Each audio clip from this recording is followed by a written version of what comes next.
আসসালামু আলাইকুম। কেমন আছেন বন্ধুরা? আল্লাহর রহমতে আলহামদুলিল্লাহ আমি অনেক অনেক ভালো আছি। বন্ধুরা, আজ আমি ভীষণ মজাদার লোভনীয় স্বাদের একটা ডেজার্ট রেসিপি তৈরি করে আপনাদের সাথে শেয়ার করব। আজ আমি তৈরি করে দেখাবো পুডিং। পুডিংটা তৈরি করব একটু ভিন্ন স্টাইলে।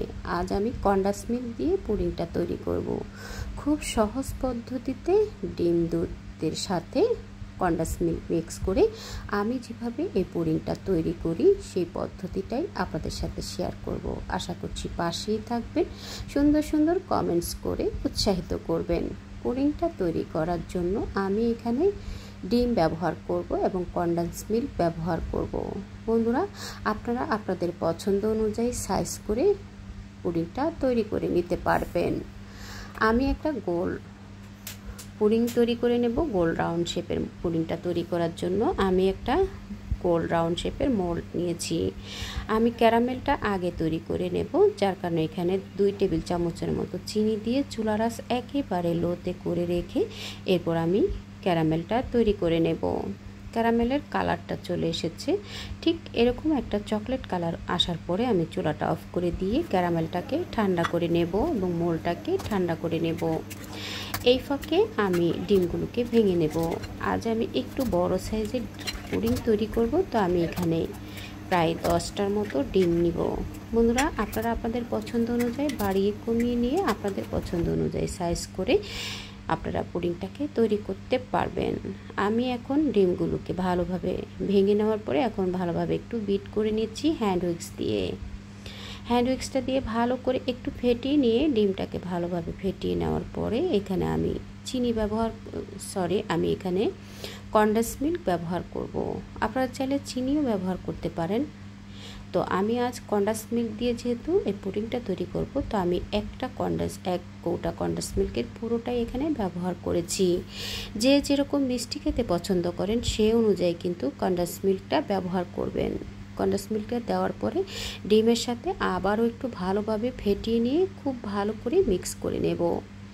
আর এখানে আমি 1 লিটার দুধ জাল করে ঘন করে 1/2 লিটার করে নিয়েছি এবং দুধটাকে আমি ঠান্ডা করে রুম টেম্পারেচারে আসার পরে এখন ডিম এবং কনডেন্স মিল্কের সাথে ভালোভাবে মিশিয়ে নিয়েছি। সাথে আমি কিছু গুঁড়ো দুধ দিয়ে দিলাম। এটা আপনারা চাইলে স্কিপ করতে পারেন, তবে দিলে এর টেস্ট অনেক ভালো আসে। 2 টেবিল চামচ গুঁড়ো দুধ দিয়ে আবারও হ্যান্ড হুইস্কটা দিয়ে ভালোভাবে মিশিয়ে নেব। খুব ভালোভাবে মিশিয়ে নেওয়ার পরে এরপর আমি যে মোল্ডে সেট করব সেই মোল্ডে আমি একটু ছেঁকে এরপর পুডিং ব্যাটারটা ঢেলে দেব। ফ্লেভারের জন্য আমি এখানে 1 চা চামচের মতো ভ্যানিলা এসেন্স ব্যবহার করেছি। আপনাদের হাতের কাছে যদি এলাচের পাউডার থাকে সেক্ষেত্রে আপনারা এলাচের পাউডারও এখানে ব্যবহার করতে পারেন। এতে করে ডিমের যে একটা ব্যাড স্মেল থাকে সেটাও আর থাকবে না। তো আমি এখানে ভ্যানিলা এসেন্সটাই ব্যবহার করেছি। বন্ধুরা, ভ্যানিলা এসেন্সটা দেওয়ার পরে আবার একটু ভালোভাবে মিশিয়ে নিয়েছি। এখন আমি যে মোল্ডে সেট করব সেই মোল্ডে ঢেলে দেব এবং একটা স্ট্রেনারের উপরে ছেঁকে নেব, যাতে করে অতিরিক্ত অংশ না থাকে। ডিমের ভিতরে যে সাদা অংশটা থাকে সেখান থেকে সুন্দরভাবে ছেঁকে নিলে এভাবে সুন্দর একটা স্মুথ পুডিং তৈরি হয়ে যাবে। তো বন্ধুরা, আমি একটা স্ট্রেনার দিয়ে ছেঁকে এরপর আমি ঢেলে নিয়েছি। এখন আমি ভাপে পুডিংটা তৈরি করব। ভাপে পুডিংটা তৈরি করার জন্য আমি আগে চুলায় একটা প্যান বসিয়ে দিয়ে কিছুটা পানি দিয়ে একটু গরম হয়ে যাওয়ার পরে এখানে একটা স্ট্যান্ড দিয়ে এরপর স্ট্যান্ডের ওপরে আমি পুডিংয়ের বাটিটা বসিয়ে দিয়েছি। উপরে একটা ঢাকনা দিয়ে ঢেকে তার উপরে আরও একটা ঢাকা দিয়ে দিলাম। বন্ধুরা, আমার পুডিংয়ের মোল্ডটা একটু উঁচু হয়ে যাওয়ার কারণে আমি এখানে ঢাকনা দিতে পারছি না, তাই আমি একটা হাঁড়ির মাধ্যমে ঢাকনা দিয়ে ঢেকে এরপর আমি পুডিংটাকে 45 থেকে 50 মিনিট চুলার আঁচ একেবারে মিডিয়াম টু লোতে রেখে ভাপে বসিয়ে রেখেছিলাম। এখন আমি একটা ছুরি ঢুকিয়ে একটু চেক করে নিয়েছি, ছুরিটা আমার ক্লিন এসেছে, তার মানে আমার পুডিংটাও হয়ে গেছে। এখন আমি পুডিংটাকে তুলে নিয়ে রুম টেম্পারেচারে আসা পর্যন্ত রেখে দেব। রুম টেম্পারেচারে আসার পর আমি এখন মোল্ড আউট করে আপনাদেরকে দেখিয়ে দেব। তার আগে আমি ছুরির সাহায্যে চারপাশ থেকে একটু ছাড়িয়ে নিয়েছি।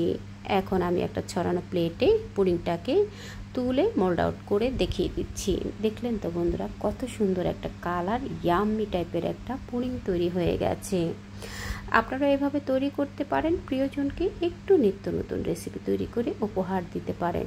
বন্ধুরা, পুডিং তো আপনারা চিনি দিয়ে অনেকবার খেয়েছেন, এভাবে করে কনডেন্স মিল্ক দিয়েও পুডিংটা তৈরি করে দেখবেন, এর স্বাদ দ্বিগুণ বেড়ে যায়। আপনারা চাইলে চিনি দিয়েও তৈরি করে নিতে পারেন, তবে এভাবে কনডেন্স মিল্ক দিয়ে তৈরি করলেও এর স্বাদ অনেক বেড়ে যায়। বন্ধুরা, আমি এখন একটু কেটে দেখিয়ে দিচ্ছি।